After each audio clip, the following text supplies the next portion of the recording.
Big news for anyone who loves the history of D-Day. Matt McLachlan Battlefield Tours has just launched a brand new tour that visits the D-Day beaches and lots of other sites in rural France, and all from the comfort of a luxurious cruise on the Seine River. Now, we ran this tour in 2024 and it was a huge success. It sold out in a matter of weeks. So now we've rolled it out again for 2025. But this time, there'll be 3 departures in June, July and September, giving you 3 times the opportunity to join us. The cruise is on board the luxurious Amadeus Diamond and begins and ends in Paris. Over 8 days, you'll enjoy the history, scenery and culture of the beautiful Seine River. But as an exclusive offering just for our passengers, you'll enjoy 2 full days touring the D-Day landing beaches in both the US and British sectors, plus daily seminars on board the ship that unpack the history of D-Day. And like all our tours, you'll be hosted by one of our expert historians who'll bring the story of D-Day to life. And if you've been on one of our tours before, you'll know that our historians really are the best there is. This is an exclusive cruise and places are extremely limited. Visit battlefields.com.au to book your place today. When it comes to weight loss, no 2 people are the same. That's why Noom builds personalized plans based on your unique psychology and biology. Take Brittany. After years of unsustainable diets, Noom helped her lose 20 pounds and keep it off. I was definitely in a yo-yo cycle for years of just losing weight, gaining weight, and it was exhausting. And Stephanie. She's a former D1 athlete who knew she couldn't outtrain her diet, and she lost 38 pounds. My relationship to food before Noom was never consistent. And Evan, he can't stand salads, but he still lost 50 pounds with Noom. I never really was a salad guy. That's just not who I am. Even through the pickiness, Noom taught me that building better habits builds a healthier lifestyle. I'm not doing this to get to a number. I'm doing this to feel better. Get your personalized plan today at Noom.com. Real Noom users compensated to provide their story. In 4 weeks, the typical Noom user can expect to lose 1 to 2 pounds per week. Individual results may vary.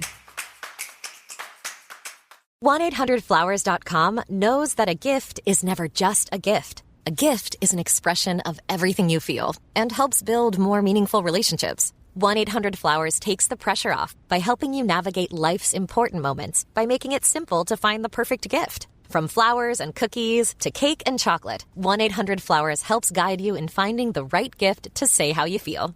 To learn more, visit 1-800-Flowers.com/ACAST. That's 1-800-Flowers.com/ACAST. A Living History production. I'm Matt McLachlan. And I'm Pete Smith. We're battlefield historians who love nothing better than getting out and walking the ground where great battles in history took place. And now we'd like you to come with us. Every week, BattleWalks will take you to one of the great battlefields of Europe. As we walk the ground, we'll dig through the pages of history, we'll uncover the secrets of the battlefields, and most importantly, we'll tell the stories of the people who fought and died there. Welcome to BattleWalks. Hello and welcome to another episode of BattleWalks. Thank you for joining us on our recent episodes as we walk across the great battlefields of Europe. It's been so much fun. I mean, we're stuck at home, most of us. We can't get out and actually walk the battlefield, so doing it in this virtual sense has been really quite a great experience. And joining me on that great experience is my good friend Peter Smith. Pete, welcome back. Hi Matt, thank you very much. Good to be back with you. Looking forward to this one, mate. We're heading back to the Somme, which is a favourite place for both you and I. And this one's not too far from your backyard. It's not an area that I know particularly well. I've done this walk a few times, but I haven't spent a lot of time in this area. Just tell us a little bit about the walk we're doing today through the Somme.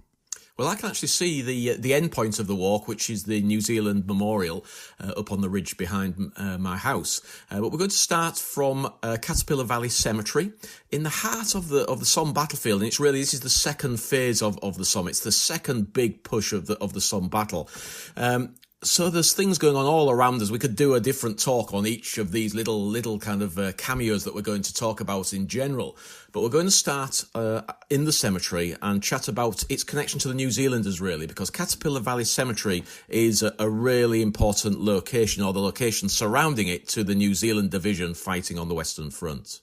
Well, let's talk a little bit about our Kiwi brothers, because they get a little bit overlooked in the whole scheme of things. I always say that it's probably the New Zealanders are probably the only people who don't claim that their sole division won the war.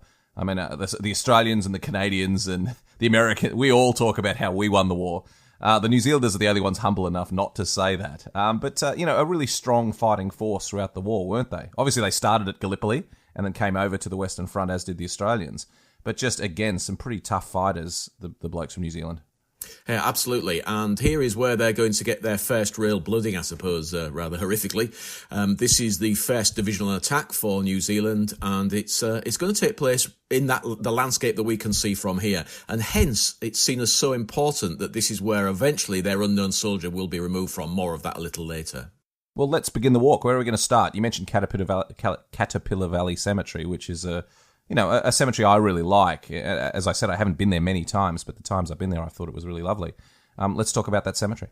Well, it's the reason that we don't go there that often is because it's right in the heart of the Somme battlefield, and you're kind of going from A to B, and you tend to drive past it, describing very quickly what it is. But it's certainly worth stopping and having a look at, mainly because of its location. It's a concentration cemetery, so it's a large cemetery. In fact, it's the second largest cemetery on the Somme battlefield. So it's a big old cemetery, and the views from it are quite spectacular because you're on the top of the ridge beside the village of Longueval. So great views. So let's just describe what we can actually see from it, because it is important to look around it. So if we're looking back on the main road which goes past it, well, it's not a main road, it's a little country rural road, and it was really running from Bapaume to Albert, and it's not the main road. The main road almost parallels it, and the main road is a straight road, it's a Roman road. This is a little bit more windy.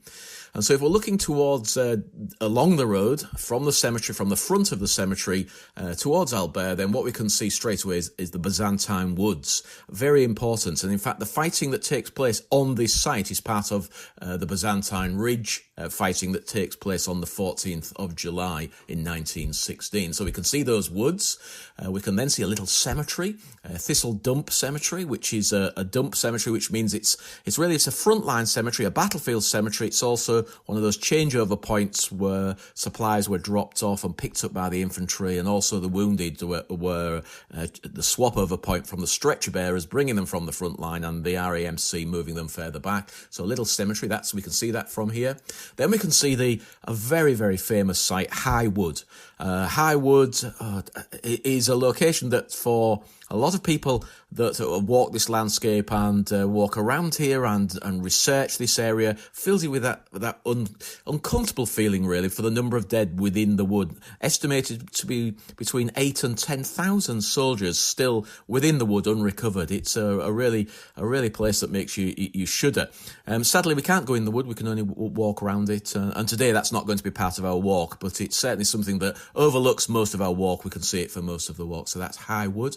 Then moving along round, we look across the battlefield, now open fields, of course, and we can see then the New Zealand Memorial, and that's where we're heading to. So from this location within the cemetery, Caterpillar Valley Cemetery, we can see where we're going to finish the walk at the New Zealand Memorial. So that's up on the ridge, standing out.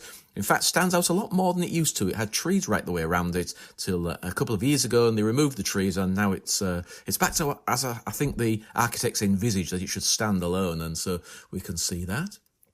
Looking further round, we hit the village itself of Longueval, and behind that village we can see Delville Wood, another very, very famous, again, another podcast in its own right we can do about Delville Wood and the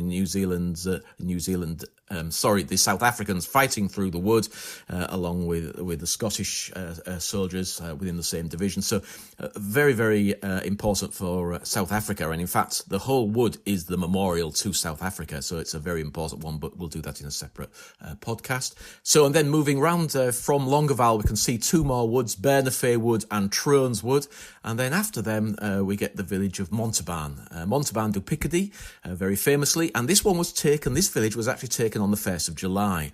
And then we see Caterpillar Valley. We can't quite see it, but we get the idea of where the valley is. And that's also interesting to a lot of people. They think that the valley to the front of the cemetery, looking towards High Wood, that is Caterpillar Valley. It's not, it's behind the cemetery, it's Caterpillar Valley. And that's where the artillery is going to be based later on when the fighting moves across to Flare. Sometimes known as Death Valley as well, but I prefer to use the term Caterpillar Valley. So that's the views from the cemetery.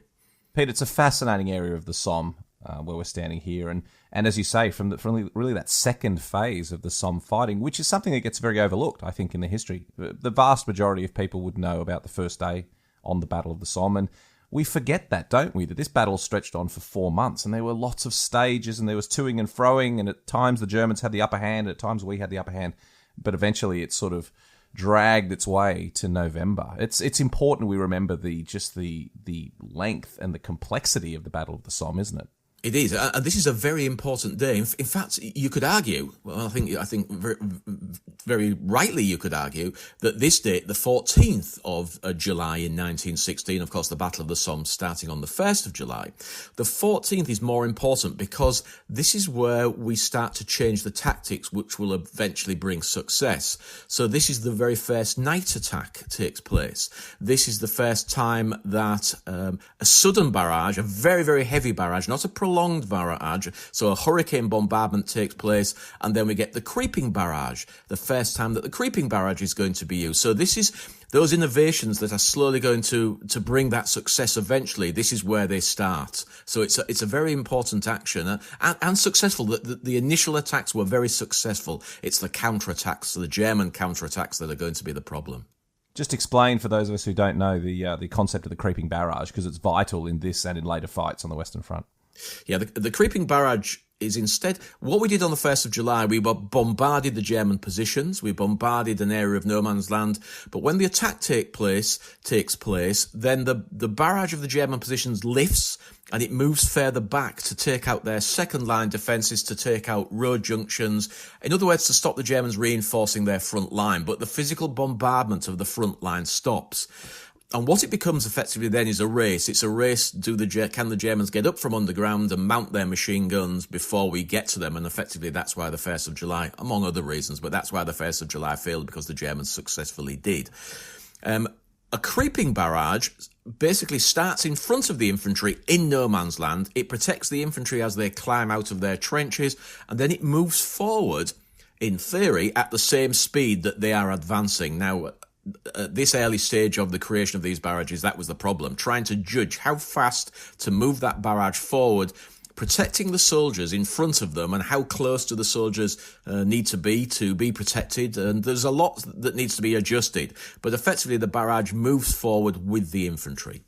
That's a great description. Thank you, Pete. And talk to us a little bit about the cemetery that we're standing in, because you're right, it's in a really important point. It's a really pivotal point of the battlefield, and I think the burials and the nature of the cemetery reflects that fighting that occurred in the area.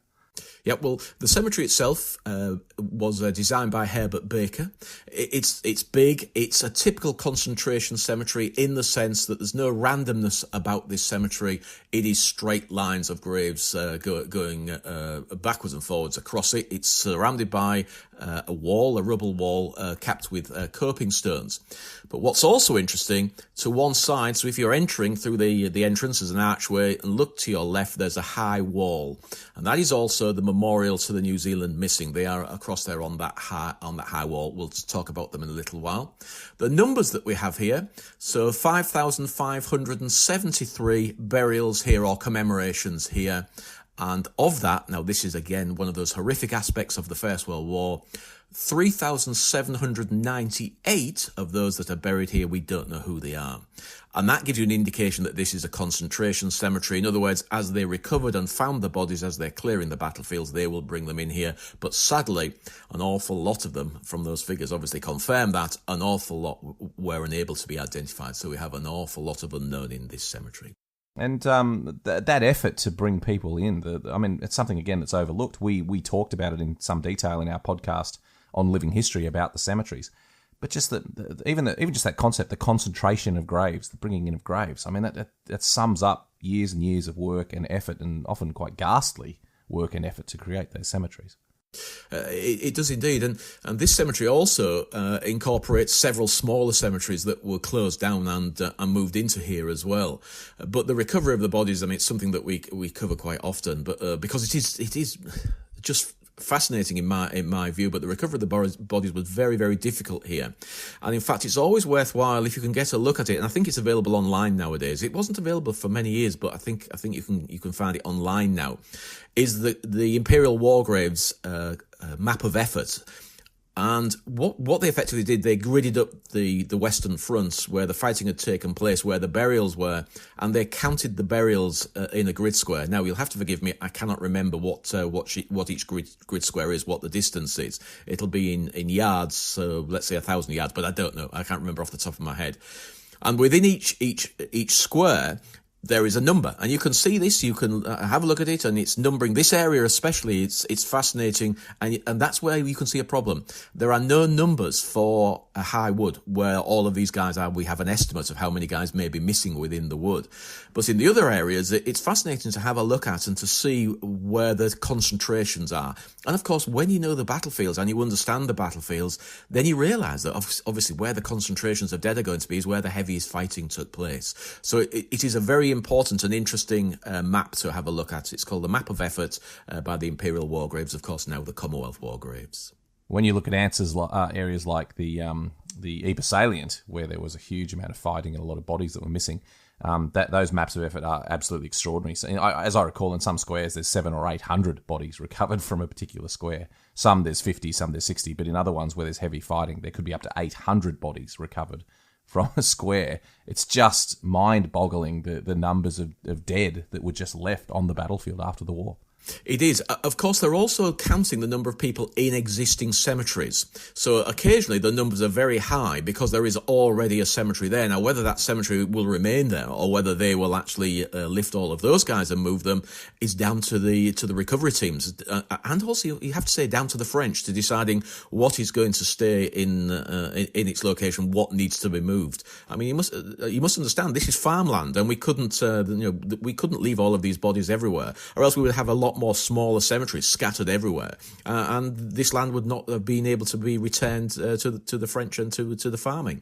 Well, let's talk about that New Zealand memorial that you mentioned, because they're always fascinating when you come across the New Zealand memorials. The New Zealanders, as we've mentioned before, had a different way of remembering their missing. So let's talk about that New Zealand memorial.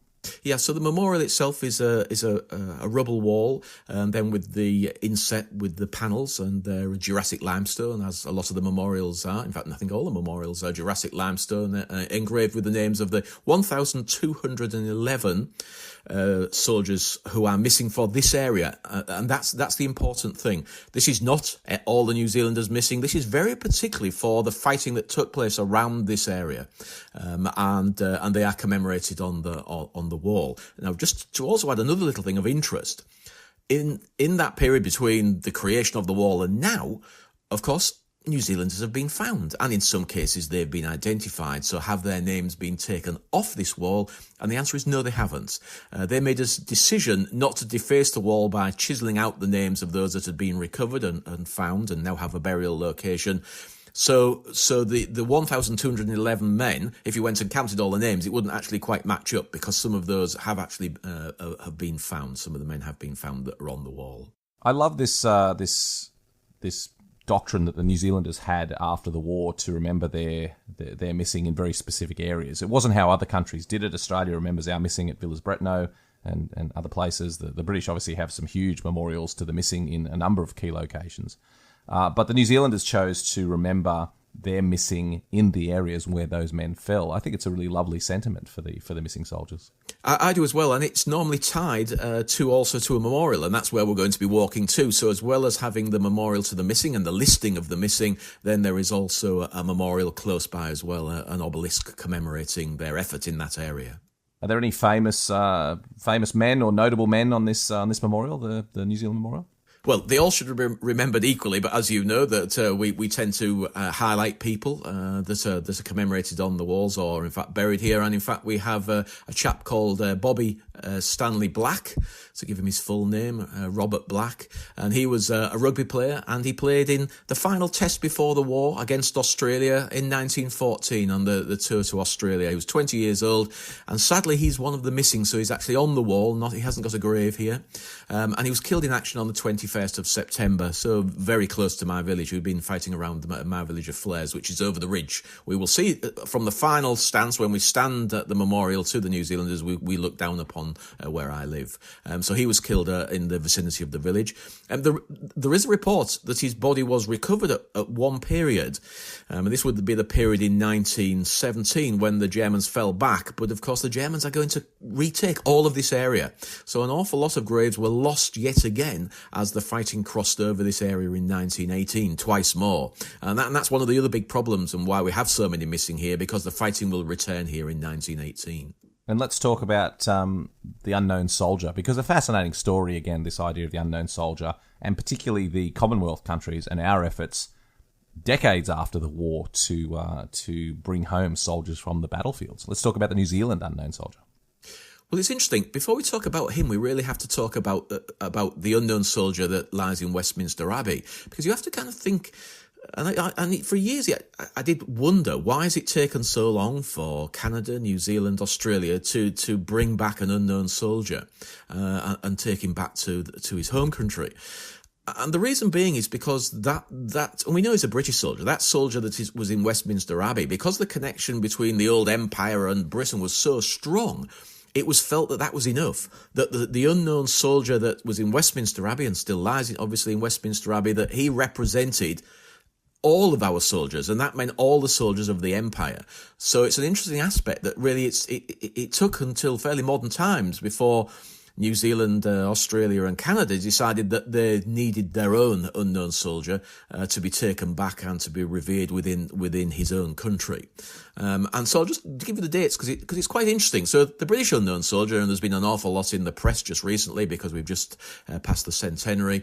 1920, he was taken to Westminster Abbey and buried there in 1920. America followed that trend, interestingly. We don't very often mention the Americans during the First World War, but they're obviously here for the latter parts of the war. 1921, they took their unknown soldier back to America. Australia next, 1993, so 75 years taken back to Australia. Canada, 2000, 82 years. And New Zealand in 2004. So it's in the time that I was here. I came here in 2004 and I was here when they exhumed and lay in state at the memorial before he was taken back to New Zealand. So 90 years after the war. What's your thoughts about this this sort of flurry of removal of bodies in the 90s and 2000s, Pete? Because, well, before I hang you out to dry on that one, I'll give you my impressions on it, because when the whole thing was going on with the Australian soldier, a number of people, and I kind of joined them even though I was quite young at the time, a number of people, myself included, felt that the removal of a soldier who'd lain next to his mates in a cemetery for 75 years and then shipped back to Australia was a little bit callous towards that soldier. And there was a real feeling that we're always uncovering unknown soldiers on the battlefield. Why don't we wait until we find one on the battlefield and then take him back to Australia? And so it was a little bit controversial. I've kind of softened my views a little bit since then because it is such a focus of the Hall of Memory at the Australian War Memorial in Canberra. But what's your opinion about this, about Commonwealth countries taking soldiers back decades after the fighting? I think it's interesting, isn't it? I think you have to... I'm in agreement with you overall, but I think what's interesting is why. Why was it suddenly felt for Australia that 90 years after the war it was necessary? Well, you need two things. You need the will of the government because there's a cost implication, and you need the will of the people. And I think it shows the independent spirit of the old Commonwealth, the Commonwealth, the Empire, and the Empire countries as they became Commonwealth countries and slowly become more and more independent. And so I'm the same with you. I think it was. I think perhaps it was the right thing to do, and certainly when you go to the War Memorial in Canberra in Australia and look where he's now buried, you would swear that the place was built around him, and of course it wasn't. He was added to an existing building, so it's interesting. And you could almost do the same at the shrine in Melbourne. You get the feeling that that there was always a place for taking the unknown warrior to the shrine in Melbourne, and of course it's not. It's these places were created to focus memory and to focus loss, and for you to go and have some quiet time when you remembered your soldier who was still all that way in Europe. But I think it was important that they were returned. But I do actually agree with you. I always felt slightly uncomfortable. And you can't not but feel uncomfortable that these guys had a final resting place. And it's interesting. I mean, it is one of the big no-nos of the Commonwealth war graves. They will not exhume under any circumstances a soldier of the Great War who has been buried and is within the confines of a cemetery, a Commonwealth war grave cemetery. And that's why we have the problems, even if we think we know who a soldier is and we can almost prove it. It has to be 100% proved by documentation, because we will not dig down and which we could do now, of course, take a DNA sample and prove whether it's him or not.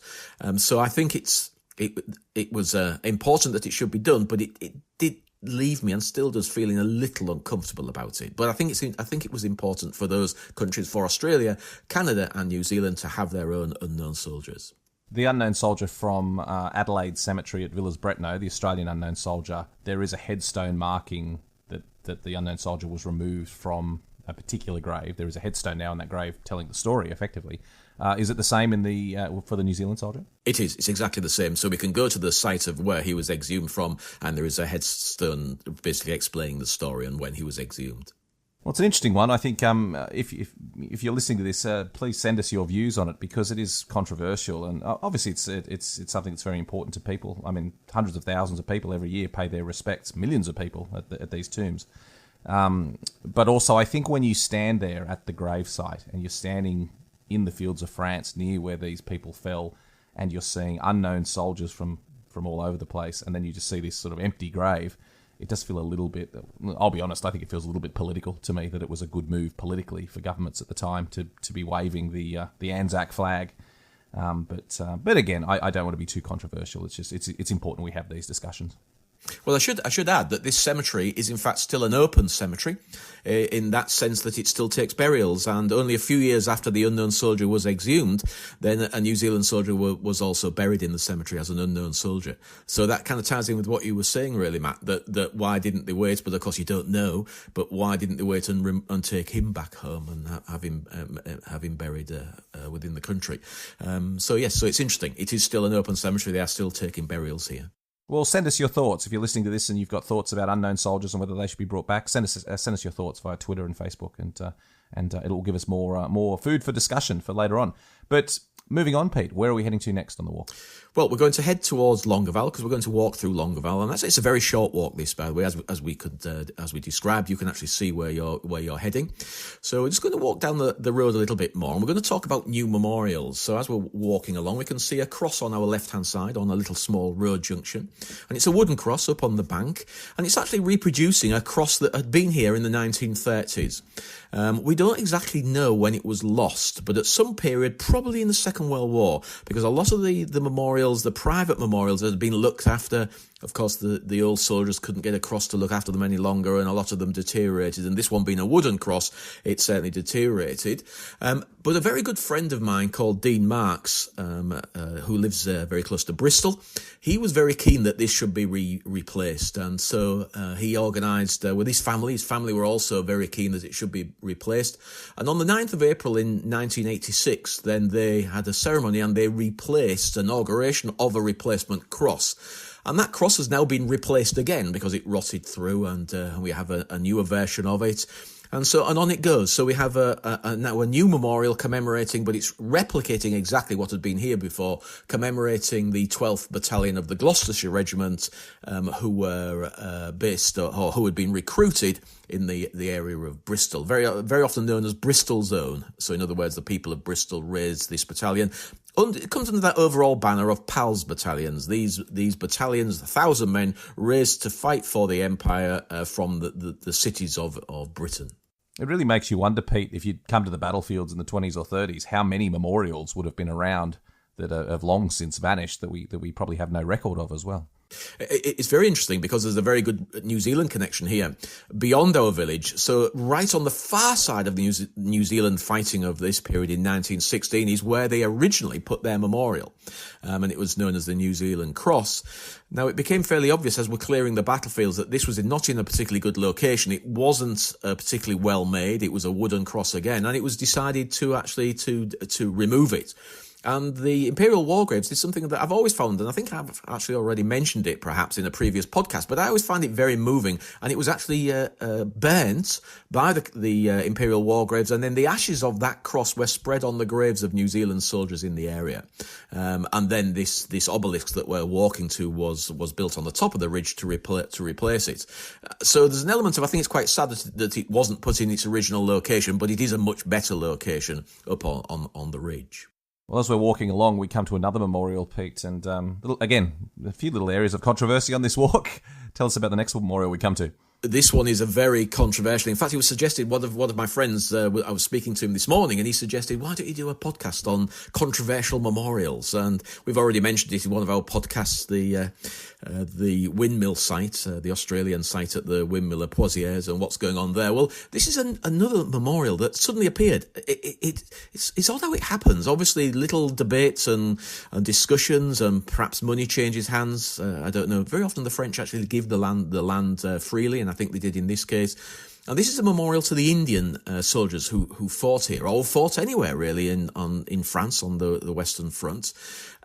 But it's a very unusual memorial. I don't even know how to begin to describe it, really. It's 4 or 5 chapters. I think you'll have to go online and put Indian Memorial at Longueval if you want to have a look at what it looks like.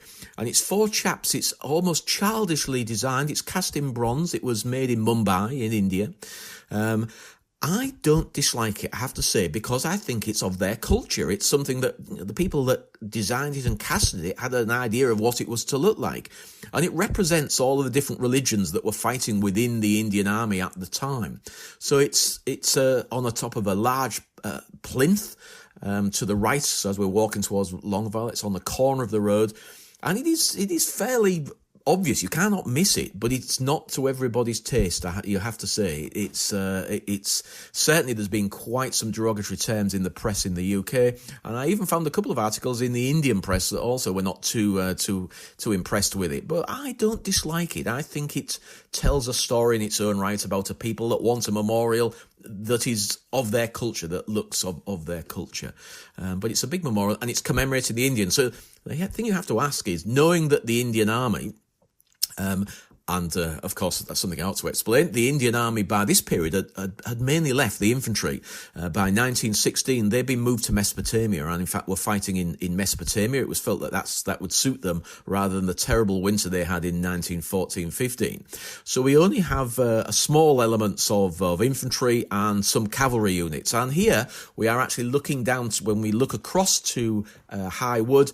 That's where on the 14th that we get one of the very few charges that take place. And it's the Deccan Horse who are charging across towards High Wood, and actually they're a bit late because High Wood was open for a very short period. It's going to become, we'll do a future podcast about High Wood, but the Indian cavalry there got hammered in the valley that we're looking into below us, and so they're commemorated here. But all the Indian troops are commemorated here. But there's a very specific action that took place with the cavalry charge of the Deccan Horse and the 7th Dragoon Guards. They were also a British cavalry regiment, also charged with them. Listeners may have heard me clicking in the background, which was me actually looking up that memorial because I haven't seen it in the flesh, and so I wanted to check it out. And I do see what you mean, that it's a novel design, but as you say, remembers very brave men, and that's the least we can ask for, especially in an area like this.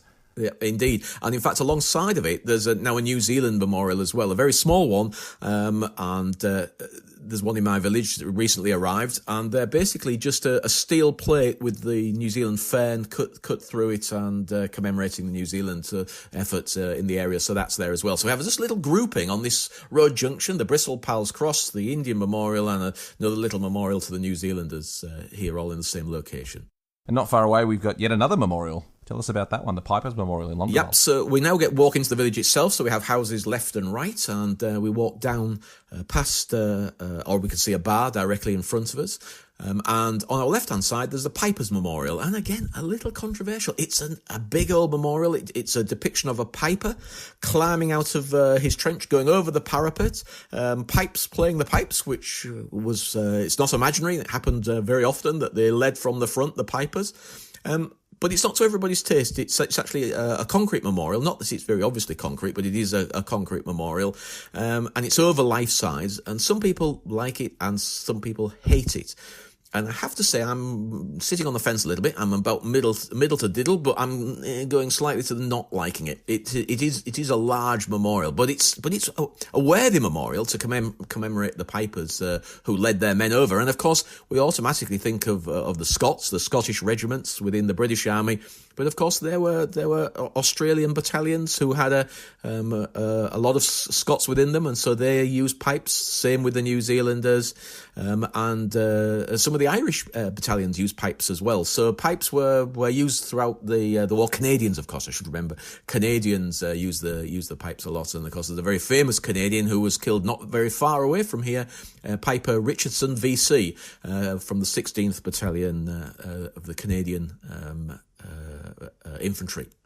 And he was killed on the 8th of October, so he's one of those that fought in this area. In fact, sadly, he was lost, he became missing and was killed when going back for his pipes. So at some stage during the fighting, he dropped his pipes and he felt he couldn't leave them on the battlefield, and he was killed trying to retrieve his pipes. This memorial, again, a relatively new one, isn't it? Yeah, it is, 2002. 105 pipers, we'll see on the memorial, 105 pipers were lost during the war. It's a new memorial, but not everybody likes it. But I certainly do. And what's the next stop in our walk, Pete? Well, we're just going to cross the road, and we're going to cross the road, and here we have an opportunity if you would like a beer, and it's one of there aren't that many bars, you have to say, in rural France on the battlefield any longer, and this is one of them with a rather odd name, Calypso 2 Bar. And that's an interesting little story in its own right. On the other side of the road, there used to be the Calypso 1 Bar. So there were two bars, one at one side of the road, one at the other, owned by the same owner, Calypso 1, Calypso 2. And interestingly, if you were drinking in Calypso 2 when it closed, you could then walk across the road and go into Calypso 1 and carry on drinking there. So it was a rather odd concept. And the old landlord, sadly long since dead, John Blondel, became a friend over the years. He was your archetypical French landlord. String vest in the summer, cheroot hanging out his mouth with a great long tab of ash on the end of it, sitting with a chair the wrong way around a bent wood chair. He was a very large man, just archetypical French landlord. So I miss him. It was a good fun to go to the Calypso 1 and 2. But the Calypso 2 still open under different ownership, so well worth going in there and having a pint. And actually, they do sell pints in there because they're used to Brits. Of course, normally it's more of a half a pint in France. Opposite, there's the Village War Memorial, which is your standard Village War Memorial, if there is such a thing. It commemorates all the men from the village that went off to the war in 1914 and didn't return, and with an addition for Second World War. And also people that died during the German occupation during the Second World War are also commemorated on these memorials. And also we normally have now a little additional plaque that commemorates people killed in Algeria and some of the French colonial wars as well of the 1950s, 60s and 70s. Beside it is something that I find very interesting rather than important, and it's a heavy trench mortar. And that was once located in front of the church, which was really out the way. Nobody ever found it. But this heavy trench mortar is very unusual. Not very many of them survive. So it's nice to see an old British heavy trench mortar there. There's a famous photo of the Australians firing a mortar like this. They used to call it the Flying Pig, the big bomb that shot out of this. There's a famous photo of the Australians at Pozières firing one of these from the Chalk Pit, which is a site that we go to whenever we walk around Pozières, and no doubt we will visit on our walk when we do the Pozières Approach March. But the novelty of soldiers, the humour that always comes through. The bomb was called a Flying Pig, and it was a 150-pound bomb. It was a big old lump of metal to chuck at the Germans.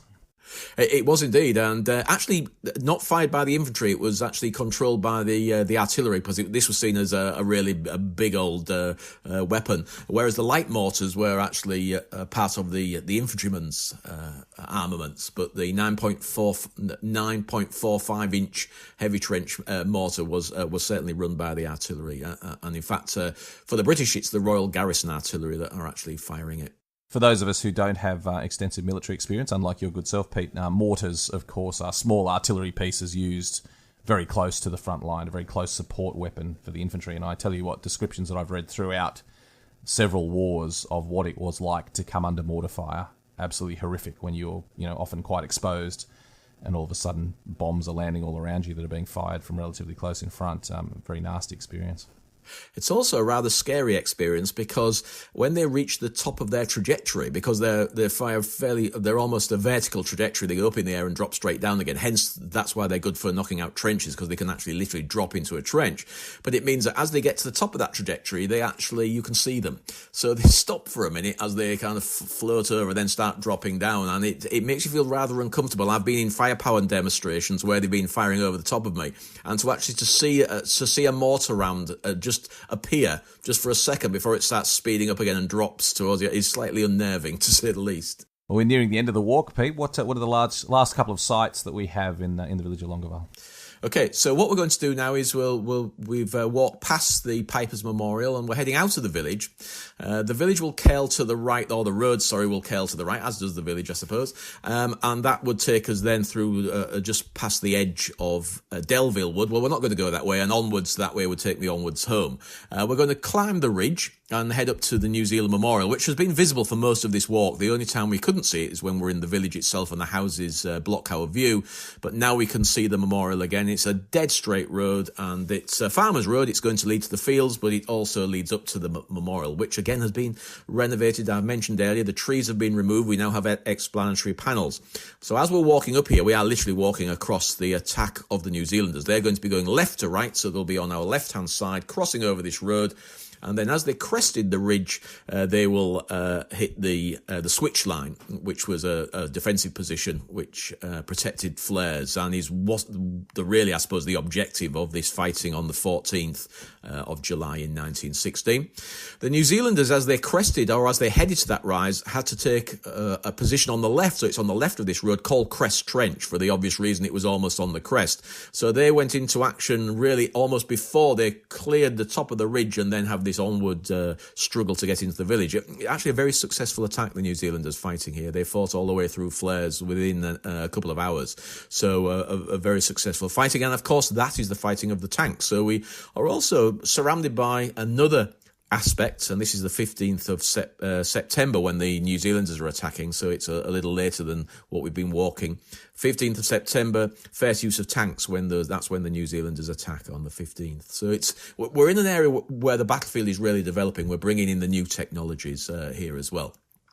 So it's directly in front of us. It's an obelisk. It's always a beautiful obelisk. I quite like things that are not too fancy, I have to say, and this is a straightforward obelisk, fern leaf emblazoned on the front, and those famous words which always move me, and in fact still do now, but did the very first time I ever visited the battlefields, from the uttermost ends of the earth, engraved on the front of the memorial. And I've always found that very moving. Australia's a long way away, but New Zealand was even that little bit further and that little bit more remote, and it literally was from the other side of the world. So these soldiers, especially the Maoris that were fighting within the division, we've mentioned them in a previous podcast, but so there were soldiers that who were native to New Zealand who didn't have that background of Europe and that knowledge of Europe as well. So from the uttermost ends of the earth, it always moves me when you read that.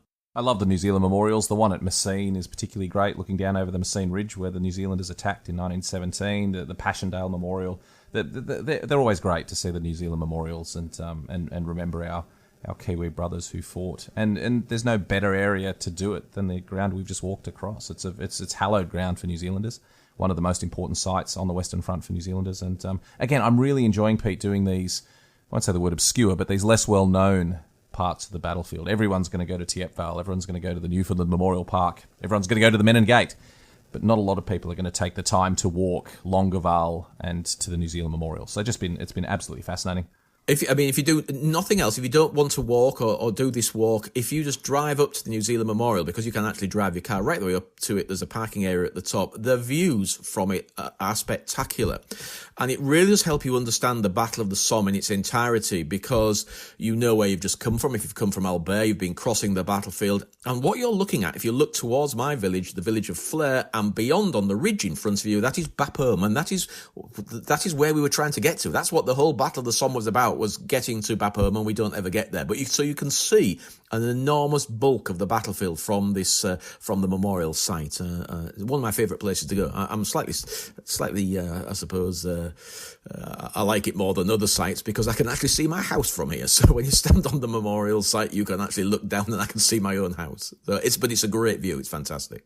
Well, on that subject as well, certainly check out the walk that Pete and I did many weeks ago through the village of Fleur, which is the village where you live, Pete, and that dovetails very nicely with the ground that we've just crossed here. Both important sites, less well known than some other sites on the Somme, but very important to visit and to remember the men who fought and died here. Pete, as always, it's been wonderful, mate. Thank you so much. No, great. I've enjoyed that. Very, very, very nice indeed. Yeah, good. Looking forward to the next one.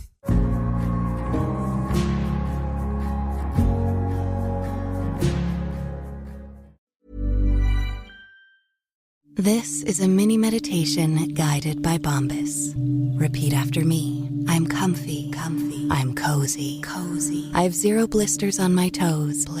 And that's because I wear Bombas, the softest socks, underwear, and t-shirts that give back. One purchased equals one donated. Now go to bombas.com/ACAST and use code ACAST for 20% off your first purchase. That's BOMBAS.com/ACAST and use code ACAST at checkout. Be ready no matter what the temperature with Crop Metcalf's $99 heating and cooling system check. Call 1-800-GO-CROP or visit cropmetcalf.com. Crop Metcalf is the one with 5 stars. Crop Metcalf, home of the 5-star technician. Acast powers the world's best podcasts. Here's a show that we recommend.